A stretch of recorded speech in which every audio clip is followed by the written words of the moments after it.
बोपोडीतील शासकीय जमीन गैरव्यवहाराच्या प्रकरणी पोलिसांना सहकार्य करण्यासाठी आल्याचं हेमंत गावंडे यांनी म्हटलं। 17 वर्षांपूर्वी मी ही जागा विकत घेतली आहे। या जागेवर शासकीय आरक्षण आहे।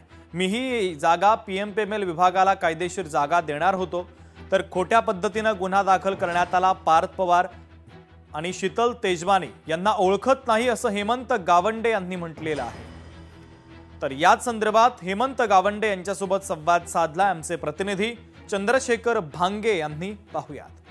तुम्ही आता भेट घेऊन बाहेर येता? नाही, आज पहिल्यांदाच आलो इथे आणि माझ्यावरती आरोप झाल्यानंतर त्यांना पेपर दाखवण्यासाठी मी पहिल्यांदाच आलोय। माझे पेपर दाखवण्यासाठी माझ्यावरती आरोप झाला होता तो असा होता की पार्थ पवार यांच्या कंपनीशी माझे संबंध आहेत, ते कोणते नाही आहेत हे त्यांना मी क्लिअर केलं। आणि दुसरं मी सरकारी जागा खरेदी केली किंवा विकली असे आरोप होते। तर कुठलीही जागा मी विकली असं काही नाही आहे। हां, म्हणजे मेनली विकली असा आरोप होता। तर विकली असं कुठली जागा मी सरकारी विकली, माझी जागा आहे ती माझीच आहे आणि त्याबाबतचे सगळे कागदपत्र पुरावे मी देतो आहे। सरकारी नाही आहे ती जागा, गेले 200 वर्षापेक्षा जास्त त्याच्यावरती नाव आहे ज्यांचं, विद्वांस म्हणून फॅमिली आहे, त्यांच्याकडून मी ती खरेदी केली आहे। प्रॉपर स्टॅम्प ड्युटी भरवून पूर्ण कन्सिडरेशन देऊन खरेदी केली आणि खरेदी पण मी 16 वर्षापूर्वी केली आहे सर।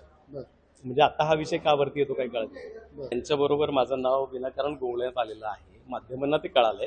पण मी पूर्ण महाराष्ट्राला एकदा सांगू इच्छितो की कोणत्या ना कोणत्या छुप्या कारणासाठी माझं नाव ते शीतल तेजवानी आणि दुसरे कोण येत होते काय पाटील ना, दिग्विजय पाटील आणि पार्थदादा पवार यांच्याशी जोडलं गेलेलं आहे।